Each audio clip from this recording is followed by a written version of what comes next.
As our favorite ex-villain adjusts to his new role as a devoted dad, he's suddenly recruited by the Anti-Villain League to help track down the thief behind a stolen secret lab. Gru's story picks up again when, in the Arctic, a massive operations base is suddenly raided by a giant magnet that astonishingly lifts and steals the entire facility. Vehicles, equipment, and even the workers. In this video, I first talk about this movie, and at the end, I share my opinion and review. My goal is to offer valuable insight into this movie. So, spoilers ahead. Meanwhile, our beloved former villain has left his evil days behind. He's now focused on family life and is busy throwing a magical birthday party for little Agnes. With help from the minions, they put on an elaborate show inspired by a princess's kingdom. Things take a turn when they get a call saying the person meant to play the princess can't make it. With no other option, Gru steps in to play the star role of the party himself. As a result, his neighbor sees a softer side of him and tries to set him up with one of her single friends. But Gru has zero interest in dating.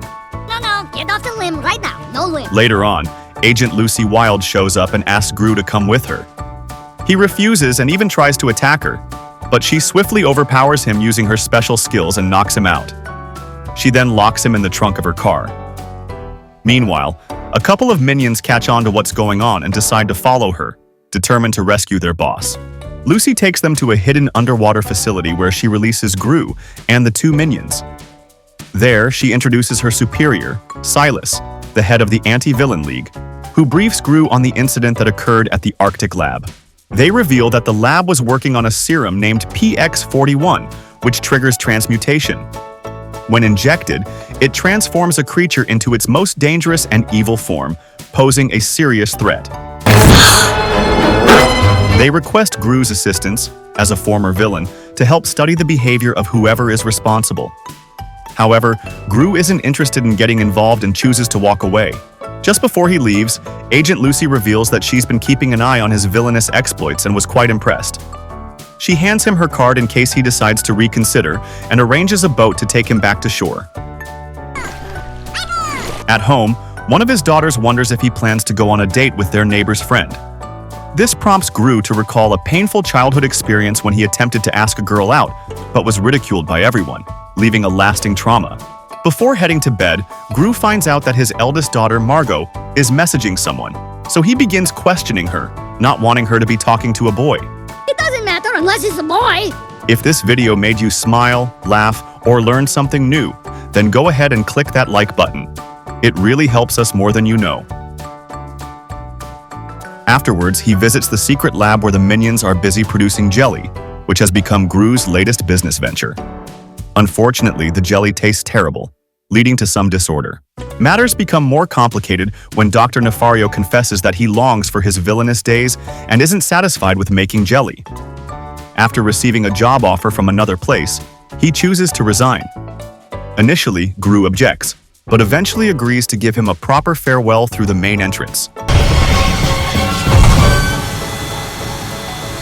Meanwhile, the minion responsible for tidying the house hears the doorbell and answers it, only to be kidnapped by a mysterious stranger. The next morning, Gru's 3 daughters set up a dating profile for him using his best pictures, but he strongly disapproves. He takes the laptop away and tells them he's been recruited by an agency to go undercover and save the world as a spy. I have accepted a new job. What? The girls, and a few of the minions, are thrilled and get dressed up to join him on the trip to the mall. They all head to a coffee shop where Agent Lucy works, where she tries to maintain the appearance of a normal life. The key point is that she will now be his partner on this mission. Lucy is surprised to meet the minions, and one of them immediately falls for her. Meanwhile, Gru and Lucy begin their undercover mission to find the lab thief, but are interrupted by Eduardo Perez, a patriotic Mexican restaurant owner nearby. Eduardo visits to order 200 cupcakes for an upcoming party. During their conversation, Gru notices Eduardo resembles a notorious villain named El Macho, who was believed to have died years ago during a daring volcano stunt. Gru suspects Eduardo might be their real target. They never found the body. Oh no. Back at home, Gru ensures his daughters have completed their homework. One of them shares a poem she's preparing for Mother's Day at school, creating a heartfelt moment given that they don't have a mother. Meanwhile, the minions spend their free time singing, dancing, and enjoying plenty of ice cream. Gru asks 2 minions to join him in the lab, while 2 others are mysteriously kidnapped. Later, Gru and Agent Lucy sneak into the mall at night to investigate Eduardo's restaurant. They face an attacking guardian chicken but manage to trap it. Inside, they find only the secret salsa recipe, not the villain they're after. Salsa? Oh, man. Liking this video is one small click for you, but a giant boost for our channel. It tells the algorithm you enjoyed it and helps others discover it too. Eduardo comes back and discovers his chicken trapped and tries to investigate with a knife, but Gru and Agent Lucy manage to escape with help from the minions. The next morning, an ice cream truck arrives at Gru's house, luring the minions outside where they are all kidnapped. Meanwhile, Gru and Lucy continue their undercover mission at the mall, where they are unexpectedly surprised by Gru's 3 daughters. Lucy warmly introduces herself to the girls, and Agnes is excited, believing Lucy would be a wonderful mom. Gru quickly gives them money to send them away, a moment that touches Lucy and makes her see what a good father Gru I is. totally adore you. I think you're a fun dad. Shortly after, Margot falls for a boy named Antonio, who invites her to share some cookies. Meanwhile, Gru investigates a Chinese man's shop, his new suspect, while Lucy guides him from a nearby coffee shop via earpiece. They soon discover something suspicious. But just then, Margot's sisters arrive to tell Gru about her romantic date. Without a second thought, Gru chooses to follow her, driven by jealousy. He trails them to Fernando's Mexican restaurant, which surprisingly belongs to Antonio's father.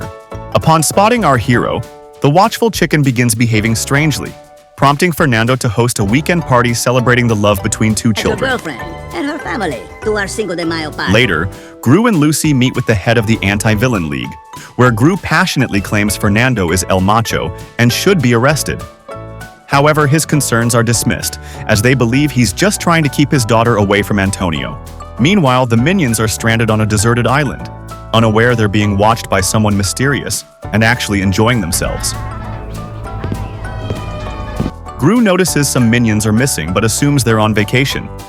However, he's distracted when his neighbor's friends arrive to take him on a date. Dude, get some grub, tear it up. At dinner, Gru wears a wig, but when the girl discovers this, she insults him for hating lies and bald men. Fortunately, Lucy arrives and discreetly sedates the girl to get her to leave. Later, Gru and Lucy share a heartfelt conversation and a goodbye kiss on the cheek. The next morning, Gru wakes up happy, prepares a big breakfast, and helps some ducklings cross the street. All appears joyful until things change. The Anti-Villain League locates the lab materials at the Chinese store, closing the case. This disappoints Gru, as he must return to his jam business, while Lucy is sent to the Australian branch for a new assignment, putting a damper on things for him. Before departing, she gives him her lipstick taser as a farewell gift. This immediately lifts his spirits and makes him sad. He admits to Agnes that he's in love with Lucy, though it's too late. Despite this, he tries to call her, rehearses what to say, but backs out at the last moment and ends up burning the phone. If you think this video deserves more attention, you can help by giving it a thumbs up right now. Meanwhile, the minions continue enjoying themselves on the island until 2 are tricked into a mysterious lab, injected with an unknown substance, and transformed into monstrous creatures. Gru reluctantly goes to Eduardo's party and does his best to keep Margot away from Antonio, but doesn't succeed. Feeling unhappy, Gru sits alone at a table until Eduardo lifts his spirits by saying they're both survivors and more similar than Gru realizes. Despite this, Gru remains suspicious and continues watching Eduardo, until he uncovers that the Mexican has a hidden lair. He figures out the musical code needed to gain entry. Meanwhile, while traveling to Australia, Lucy keeps seeing Gru's face everywhere. Realizing she's in love with him, she decides to open the plane's emergency exit and return home. Upon entering the lair, our hero discovers that Eduardo is actually El Macho, and to his greatest surprise, Dr. Nefario is working for him, transforming the minions into a fierce, unstoppable army. Sorry, I had to borrow some of your minions, but El Macho reveals he admires Gru's villainous past and proposes they join forces to become the world's greatest villains. Gru pretends to agree but plans to escape. During the chaos, El Macho sends a transformed minion after him. Gru freezes Antonio before fleeing with his daughters. A few hours later, Lucy arrives at the mall but is distracted by Eduardo. He knows she works for the Anti-Villain League, so kidnaps her. Fortunately, Dr. Nefario secretly calls Gru to inform him, prompting Gru to spring into action determined to rescue the love of his life.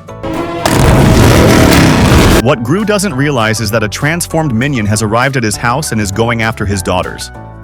Thankfully, Agnes manages to stun the creature with her screams just in time.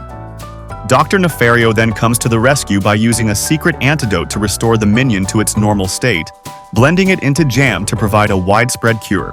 Gru, disguised with two minions as evil creatures, sneaks into his enemy's fortress by pretending to be a prisoner. They are soon discovered and chased by wild beasts, leading to a frantic escape that ends with them trapped and cornered on the fortress roof. Then, a true miracle occurs. Dr. Nefario and the girls arrive by ship carrying the antidote. They use a giant jam device to disperse the serum, rapidly restoring all the minions to their normal selves. On the day of the moon heist, the minions complete the rocket, and Gru suits up for launch. A minion offers him a ticket to the girls' ballet recital, but Gru, determined to stay focused, ignores it and blasts off into space. Determined, he takes the last vial of PX41 serum, transforming himself into a huge, indestructible beast, ready to take down Gru in the final battle. But our favorite villain uses Lucy's lipstick, which turns out to be a laser gun, and, with the help of Dr. Nefario, knocks El Macho out for good. Gru swiftly rushes to rescue his true love. Unfortunately, the store's chicken comes back and presses the red button, sending the rocket toward the volcano. On the way, Gru manages to free Lucy, and together they arrange a date, giving them the drive to keep going. 147 days later, they're gathered in a beautiful forest, joyfully celebrating with a romantic musical performance. It's the wedding day of our favorite villain and Lucy. Everyone joyfully joins the celebration. Margot bravely recites a touching Mother's Day poem, and then the whole group breaks into dance, showing off their best forbidden moves at an incredible party, united like a happy family. Thanks for watching. Remember to like, leave a comment telling us what movies you want to watch next, subscribe, and click the bell icon so you never miss any of our future videos. And this is my review. First, the movie shines in showing Gru's transformation from feared supervillain to caring dad. The opening birthday party scene, his awkwardness with dating, and his protectiveness over his daughters, especially Margot, make him relatable and lovable. That emotional thread keeps the story grounded, even when the action gets wild. Second, the spy storyline with the Anti-Villain League gives the film a fresh twist. Lucy Wilde is a fantastic addition, quirky, capable, and the perfect match for Gru.